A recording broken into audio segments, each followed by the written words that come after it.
organizations, that we may live close to our mission and continue to do good work. Thank you, Lord.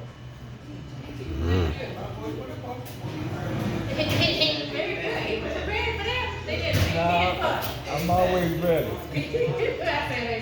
Yes. Well, we're going to be informal tonight because we really want you all to talk with us and let us know what are on your minds as we move forward.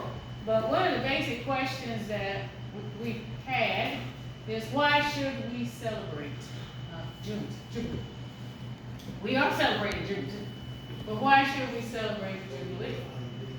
And Jubilee is actually when we were freed from slavery. Juneteenth is talking about the Emancipation Proclamation, which only freed the Africans who were in the states that rebelled against the Union, the southern states, or slaveholding states. And so, December 6, 1865, the 13th Amendment was passed. And I have a little note here, and I can read you what the 13th Amendment says. The 13th Amendment says that neither slavery nor involuntary servitude, except as a punishment for crime, whereof the party shall have been duly convicted, shall exist within the United States or any place subject to their jurisdiction. So a lot of people have a problem with the fact that it talks about if you're in prison, you're a slave. And we know that in history, they use the prison work lease system. They used that. They created Jim Crow laws. So a lot of these things made it possible where we were easily in prison and actually rebuilt the South through the chain gang and through the 13th Amendment to some degree where we were re-enslaved. But that is no excuse. It says you can be a crime. So now we're saying that the system is fair, we hope. Fairer than it was. Definitely better than it was back then. So if you are convicted of a crime, then you are a slave in the United States of America.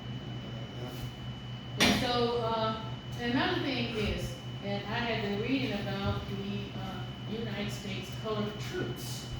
So we see that we had great heroes and heroines who helped to achieve this. You remember in your history books, they said that Lincoln said that he was fighting the war to unite, to save the Union. It was not to free the slaves.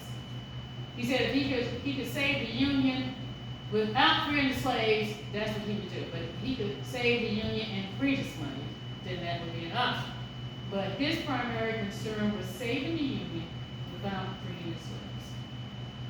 African Americans, free Africans and African enslaved Africans were ready to fight. They asked to fight, but the government did not want them to fight. It was a very sensitive issue. The fact that African Americans with guns killing their former masters or I guess the threat that maybe they might kill some Union people, some of the Northerners as well.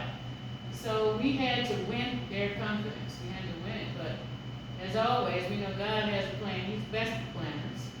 And what had happened was that they were losing. There you go. They were losing. The Lord was losing to the South. But thank God we had people preparing for that eventuality when they would have to call on us.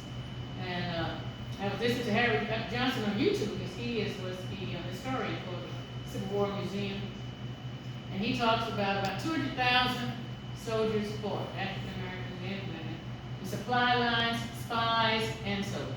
And if you ever saw Harriet Tubman, I think at the end of the movie, you saw her running, you heard running feet. They were actually free people running behind Harriet Tubman.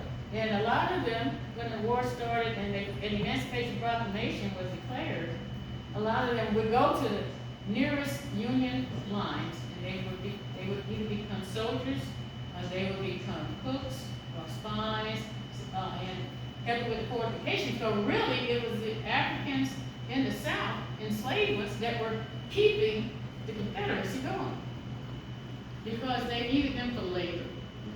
Actually digging the trenches and all that, building the fortifications for their forts.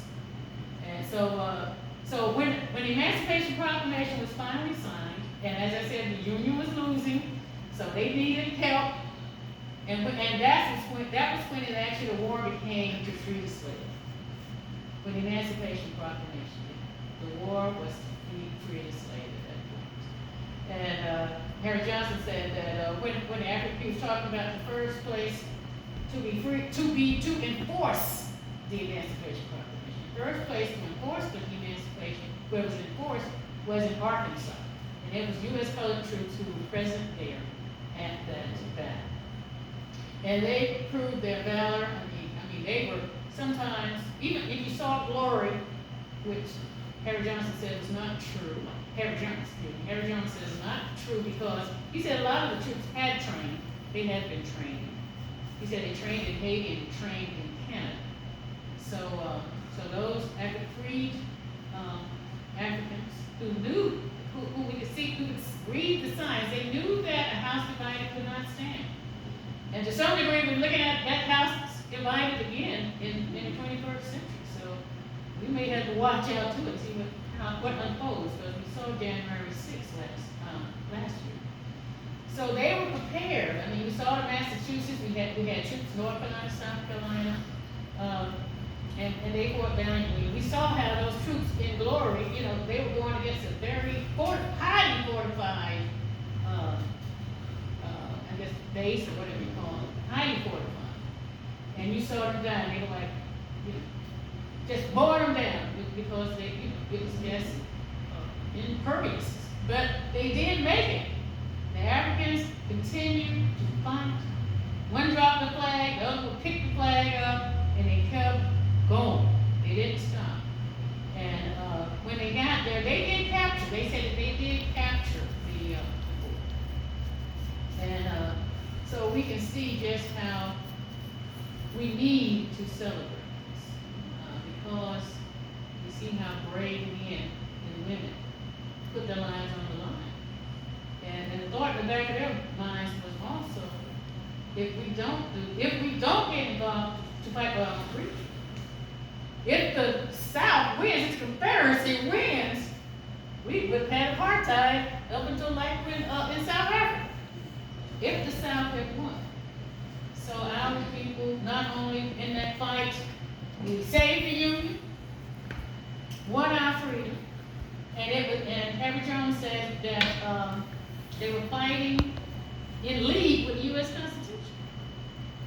So they saw that they could become a free people and actually citizens with what the Constitution promised at that time. And then we saw after the Civil War, we got the 13th Amendment, which abolished slavery. The 14th, which gave us equal protection under the law and citizenship. And the 15th gave the African American man the right to vote. So we were full citizens during that time. I think it was 1870 was given the last 15th Amendment. But so we are Americans. This is our country.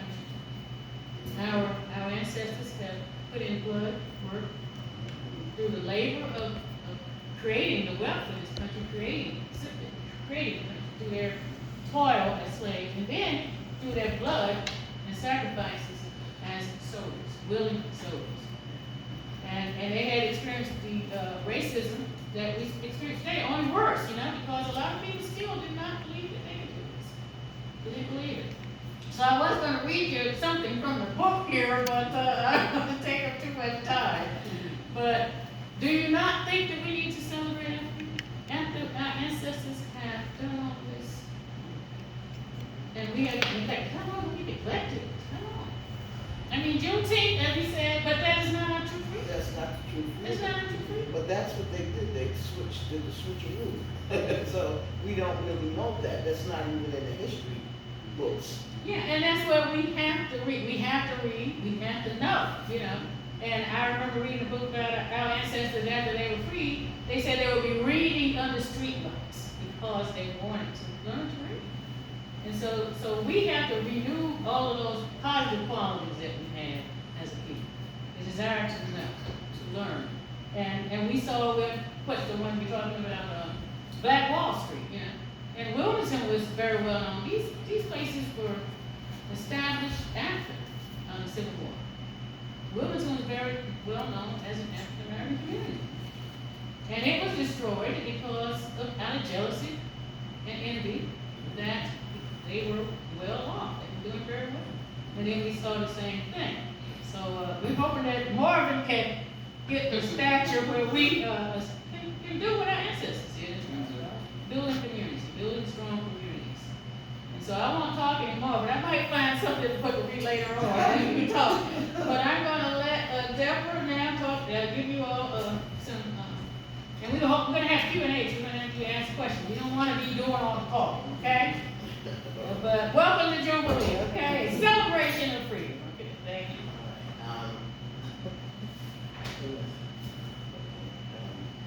Can you play that 3 minutes now?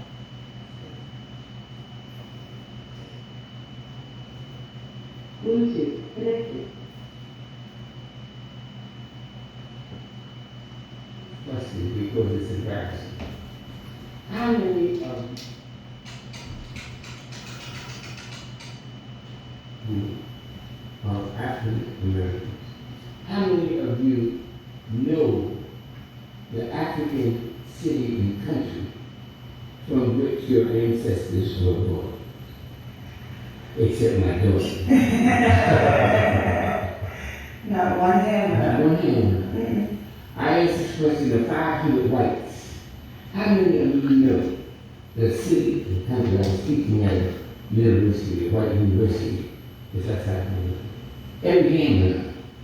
They knew not only the country from which they came, not only the city, but the borough from which they ancestors.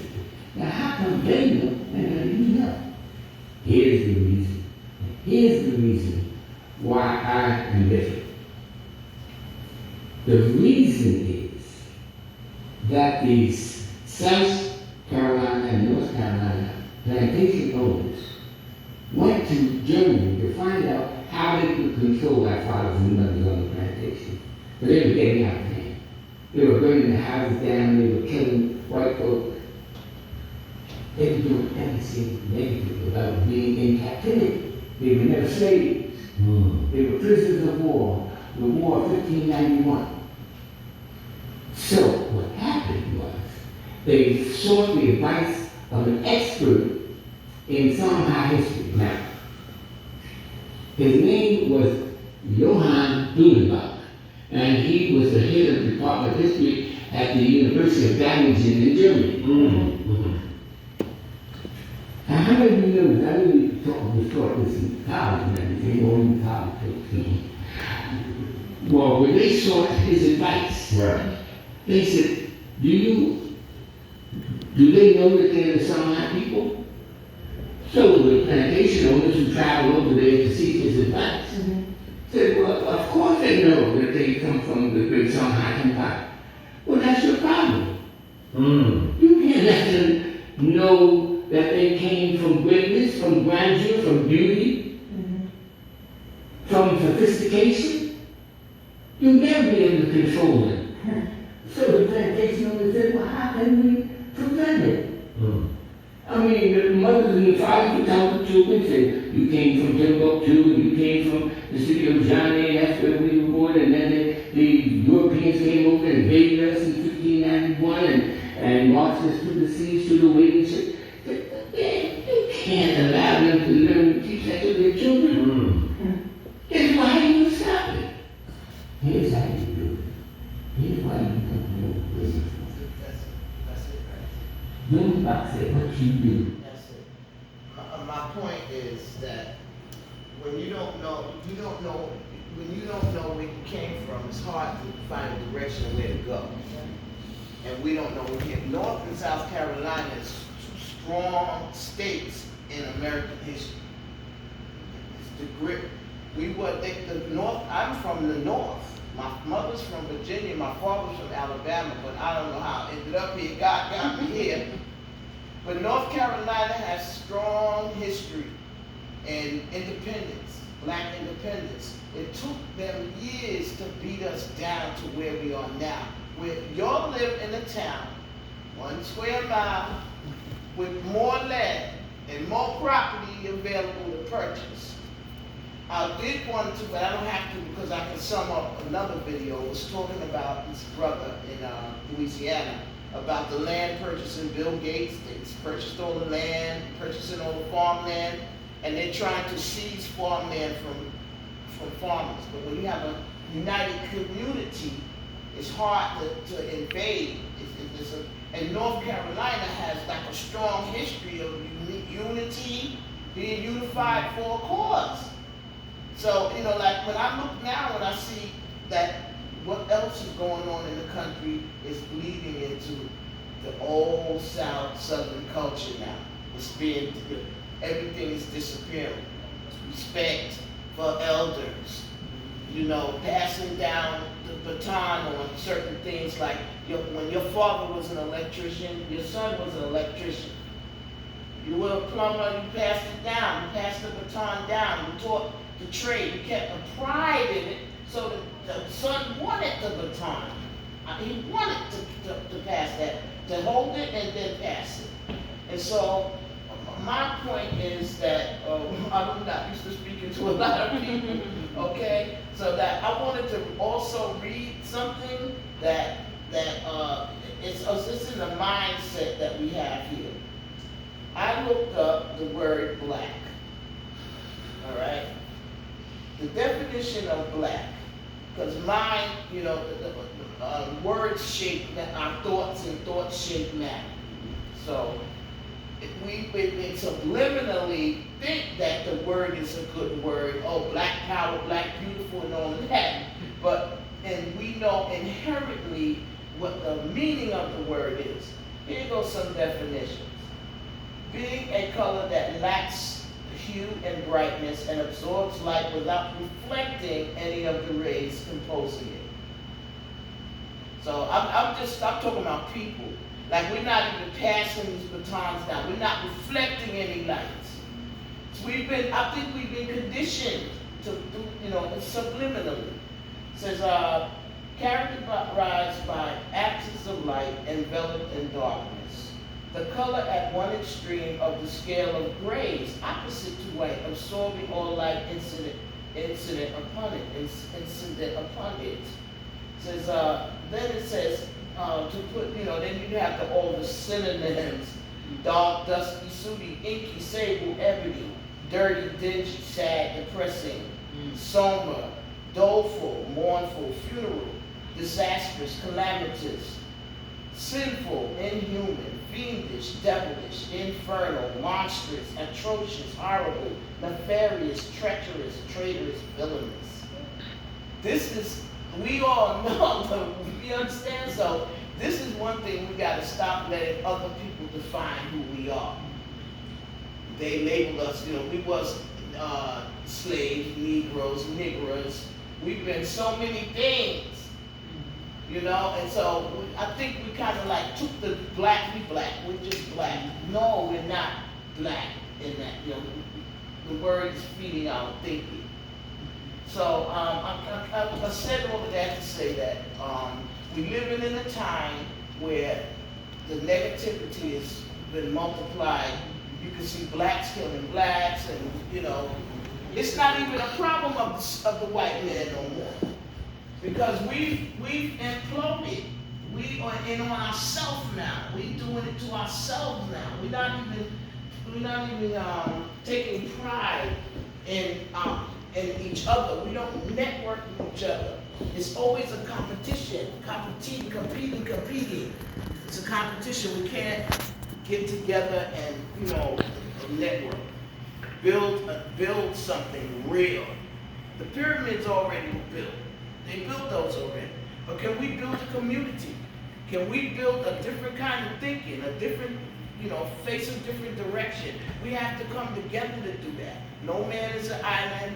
We're supposed to be, in a sense, help meet to each other. Nobody can do anything alone. We all need each other to get things done. And, you know, I'm thinking like, this is a gold mine to me. Morphin is a gold mine. Your guy, I'm gonna tell you, I used to work for Cannon Mills, Fieldcrest Cannon. Fieldcrest Mills bought Cannon the year they hired me. I was the first person bought under that label, hired under that label. You might say bought was a Freudian slave, you know? And so I learned about a little bit about the trade, the cotton mills, the cotton fields, beyond what when we hear cotton field, we think slave.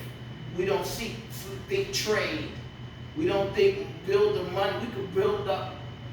Do you know what? Took some land, you know, come together, buy a co-op, buy some land, plant some cotton, get the mills open. The people who remember how to use them, bring them up, teach the youth, pass this down.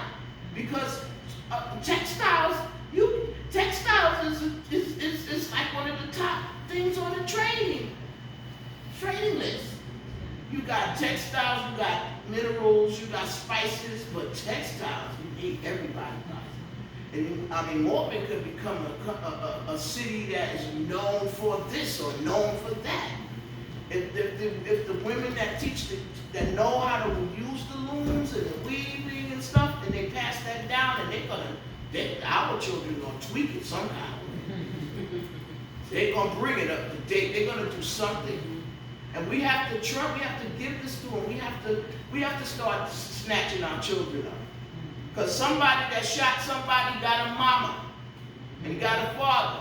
And this is the whole thing with the slave trade. They took the parents away from the children so that they could teach them what they wanted to teach them. That's what we didn't learn from Timbuktu. And now they're taking the fathers out to homes in a different way. Incarceration, drugs, all kinds of things.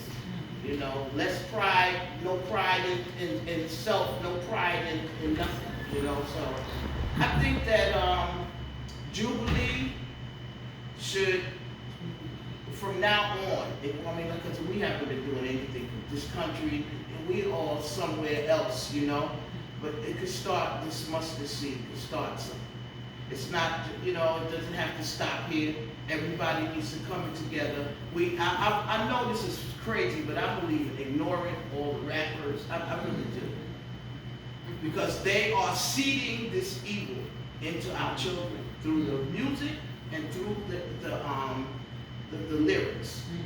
You know, and another thing about the music, if we pass this information around to the youth, in, I think it was 1942, I don't remember exactly, Hitler changed the mean hertz of tuning instruments internationally, all the violins, pianos on the same tuning hertz. Used to be 432. That's a healing hertz. It's a healing resonance. Changed it to 440, which is damaging to all life force, slowly. Slow damage, and that's what's happening. We're wondering what's going on. Why are they making these songs? This is the foundation of their whole industry is the hertz, the resonance of the music that they're speaking to us, and then they're speaking us negative words with this negative resonance. And I know it may sound deep, but we need to know that, and we need to learn it. We need to teach it to these young boys. If you want to rap, jump to the 432. Learn how to. The synthesizer, first of all, that's not music. A synthesizer is not really an instrument. You know, you're using it as an instrument to imitate the sounds of instruments. That's what you're doing. So, this rap thing has to get a grip, because I see it's here in Morgan, it's here in North Carolina. Everybody's into this. The rap is dead. I'm telling you, people listening to me, pay attention. This rap music is dangerous. It's taking the place of the white man in the whip. We doing it to ourselves. They let us go. They ain't got to worry about us. They don't even investigate murder. Black people really investigate it. They won't even investigate when a black rapper goes. They just put it in the news and it's it. But you know, then all the missing black girls. Do you know how many black girls are missing in America? 40,000 in just Washington, D.C. 40,000 in just Washington, D.C. So, and that's another thing, it's like it sends out the message, we don't care about ours. We don't care about our women. We don't want to make mistakes. But this has to change. This is the mentality to me that this room should be filled up with the men. Because they need, you gotta get the head of your family. If your man, a man that don't pray, he can't lead you in prayer, he can't lead your household. If he can't lead you in God's way, God mindset, he cannot lead your household. He can't lead a community. He can't lead. You'll find the people of God are the ones who try to do something. They're the ones who trying to, they remember God. They like, you don't want to leave a legacy if you didn't do nothing, right? I didn't care. So, Jubilee, what we've come to in the 21st century is self-destruction. That's what we've come to. I'm just admitting, it's not, we ain't beautiful people and all that. We're killing each other. And this mentality gotta stop. And we ain't gonna get nowhere till we fix that first. And the thing is, I don't know why people are scared, because I ain't. I'll be telling them everywhere I go, don't you got a lieutenant to them gang members? Don't y'all got a lieutenant? Don't y'all have meetings? I want to speak to y'all. Tell them Granny want to talk to the gang members. I want to talk to y'all gang members. Let's hold up a peace sign. I'm coming in peace at you. I may give you a little backhand slap in the mouth, Granny style, with some nothing. Some of them need it. I don't believe in no spanking. That's what's wrong with this generation. They never got a spanking. Parents were scared they gonna go to jail. Oh, well, a lot of them were scared, honey, and these kids run the house. They run in these people's house. We gotta keep it real with what's going on in our communities, because we can't build nothing until we fix it. And then Jubilee, people will be like, it's Jubilee. For real, it's Jubilee. People be ready to embrace that holiday. Be like, yo, we doing this for real. I don't know. She said I wasn't going to be able to talk, but I guess I can. She said that. Okay, I never can talk, man. But we need to get all of the real things together, like our trades. We need to, the boys need trades, women need to learn trades. I know y'all know about the sewing classes. That the textile, y'all in the seat of it. I see something big. I see something huge happening in Mormon. Let's get the right people together, the network, leave off all that jealousy and envy and competition. We're not competing with each other. This is what got to stop. Everybody's competing. Who better, who doing this, who got more than that, and all that. That's not important. We need to just come together with what we got and build on that. And that's all I got to say. For now. Okay. I guess it's my turn. I kind of like to wing it a little bit, so I wrote in a couple of things down so I don't get too far off course. But it's interesting that you brought up about the word black. Because Daniel Webster is actually who wrote the English dictionary. Exactly. But it's interesting the way that they labeled us as being black first, whenever we was never known to be that. Never. They created race Exactly. to implant into our minds. So race, you got to have a winner, you got to have a loser. That's the truth. We was already Yeah, that established. word, We man. had already accomplished great feats and great works. But you got some people that didn't have nothing, that we educated, that we brought them on, that we taught how to groom, that we taught a whole lot to. But it's interesting that whenever they labeled us, then defined us by giving it a definition Exactly. that didn't previously exist prior to that. Exactly. But every philosophy, every religion that I ever studied, guess what happened? Out of darkness Comes light. there it is. That lets you know that the power of melanated skin, of the melanated mind. We're here to celebrate freedom. That's right. So freedom, when I look up freedom, that means that you can move about with any kind of restraint You know, just like you said, the prison system restrains you That's with any kind of restraint, but don't come from the word dominion. You know, so that means that you can move all about the line, all about the land, but it's not just about a physical location. Freedom could also mean freedom, meaning that you need to free your mind, because before this light came from darkness, it was a concept in a mind that said that we need light.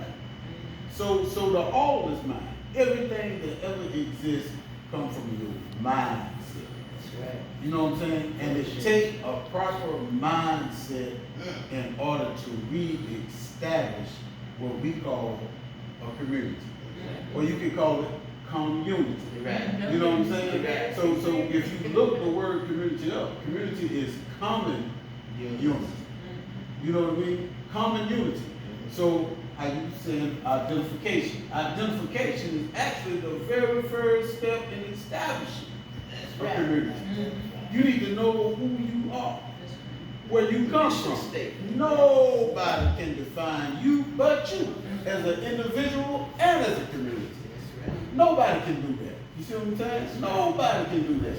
You know, so the second step is participation. The second step to establishing a community is participation. Because if we just define who we are, we just sit around and we say this is what we are, we just sit down on the couch and we just doing nothing, we ain't did nothing. You see what I'm saying? So the second step is participation. So we need to self-identify, self-classify who we are, and then we need to do some groundwork. The third step is validation. See, you got people that want to validate themselves without any kind of identity, without any kind of work, but they got the title. You see what I'm saying? But once you establish who you are, see, like you go to church, you got all this and that. They got a term called salvation. But what are you really truly saved from? You have to be saved from yourself. Every single thing about you that's detrimental to you, you have to save yourself from that. Everything within the community that's keeping us down, we got to save ourselves from that. So salvation is what we really truly need. We need salvation from ourselves, and we need salvation from the acts that we're committing in this community that's keeping us down. Once we begin to walk, then we are validated. We don't have to validate ourselves as a community. Others will see it. That's right. Far and wide. A little town, just like you said, a little town, just like Martin, right? In the middle of nowhere. But it's on the way to everywhere. That's the most important part of what you need to know. People ride up and down 52, down 145 on the way to the beach all the time. I can imagine in my mind what it would be like. Far and wide, New York, DC, you know what I'm saying? Philadelphia, all of these different places, just to chat. Look what they did in this little small town. They own all the commercial businesses down there. That's right. In that little small town. Well, we got the map here. Well, what the heck? You know what I'm saying? Are they on we gonna go through that on our way to what we going? That's So right. we got to stop there. That prestigious academy is. That's right. That's right. You know what I mean? So at the end of the day, you know, we need an identity. Yes. We need trades, we need jobs, but we need support. Support, I mean, so not just support. Well, support is, any word you use, you can use it interchangeably a whole bunch of different ways, because sometimes you got to support yourself. You identify yourself, you support yourself. You see what I'm saying? Sometimes you have to do that, but we need communal support. So we need people that don't mind work. Yeah. You see what I'm saying? For a common goal. For a common goal. For a common cause, Right. on common ground. Right. With a common mindset. That's exactly what we need. You know what I mean? And we don't need every single body. You see what I'm saying? We don't need that. See, people get discouraged when they get around and they're looking at the the numbers, how many people here, there, how many followers you got. That's the social media world. It's the real that's world. not the The real real world. world means that you want those that naturally follow. Well, these the ones The that natural- won't really want to something. Yeah. But see, when you see a change in somebody else, see when they get that salvation. See what I'm saying? When they get that salvation, once they have identified themselves, classified themselves, examined themselves, cleaned up what they don't mess up. Once they do that, people take note. Yeah. People want to know what is it that he found or she found that's causing them to walk this way. When I know who they was before. You see what I'm saying? That's what happens, even in the story of Jesus. See, whenever he got performing all these little miracles, the thing that they said was, isn't this just Mary and Joseph child right here? Because they knew the past, they knew the history, won't nothing great for they know to talk about it. But what happened? Open his mind, open his heart, accepting his true calling and his true being the Son of God, the child of the Most High. But then they turned around and said, we are all simply that, children of the Most High. It's nothing that we can't accomplish if we put our mind to it. Nothing at all. You know what I mean? We limit ourselves by classifying ourselves as less than. Yeah. You see what I'm saying? So if we put in our mind exactly what we are, if we put in our mind exactly what we want to do, it really ain't nothing that can really truly stop us. You know what I mean? Even like how you talk about rapping, I don't really listen to a whole lot of rap. You know what I mean? I really don't. But there was an album that 50 Cent made one time that was called Get Rich or Die Trying. So being that we celebrating the Jubilee, which you know, when I studied Jubilee, before, you know, it was talking about a time frame or a span of time in which all is forgiven. You know what I mean? So in this moment and at this time, we need to look at each other. You see what I'm saying? We need to look at each other and we need to stop what you're talking about, the jealousy, the hate, the envy. We looking at ourselves as being divided by different classifications of things that we did ourselves classify. You see what I'm saying? We separated by religion. But if you examine the religions closely, because I've done every single one of them, the only problem with this one and that one is that this one just automatically, as soon as you heard it, they told you that you got a problem with that. Right. But if you read both of them, they'll tell you, and the mindset you're supposed to have is exactly the same. You see what I'm saying? So we got so many different things that separate us that we identify ourselves with, but we never took the time out to classify and identify ourselves in this new common era because there's so many things that done clouded up where we trying to go back and associate ourselves back with. Yeah. We know what morals is, we know what status is, we know how we supposed to treat another person. We know that. So we can re-establish what we already thought was established. Bring it You back. see what I'm saying? God said, behold, I do a brand new thing. Yeah. But we want to do the old thing. You see what I'm saying? We want to do the old thing. You see what I'm saying? We talk about Black Wall Street, that's beautiful. But in everything that we've ever done, everything that we've ever accomplished, there was errors.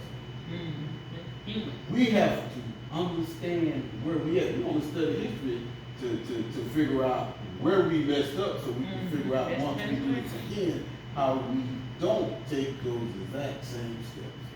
You see what I'm saying? That's why we got history. That's his story. That ain't our story because we don't really truly know nothing about the remarkable things that we've done. You know what I mean? Just like how you talk about the hertz, the vibration and frequency. Imhotep healed people with vibrations because he understood how vibration, how different every atom. When I was in school, they showed atoms, just atoms, individual molecules, atoms, just sitting there floating. They're playing classical music. They just you know, stopped the classical music and turned on rock and roll, and all of a sudden, those exact same atoms start bursting off and dividing and splitting. Exactly. That's what's happening to our minds today. That's right. The the frequency that we're taking on is changing us all the way down to a molecular structure. You see what I'm saying? It's changing us genetically. We don't even really realize. They know it because They know it. the You know what I'm saying? churches used to have the huge pipe organs. That's right. There was really no altar in those churches. You sat in a place, if you had stomach problems, you sat here. And wherever the organs would play, and certain healing, they changed it to 440 and they don't use them anymore. That's right.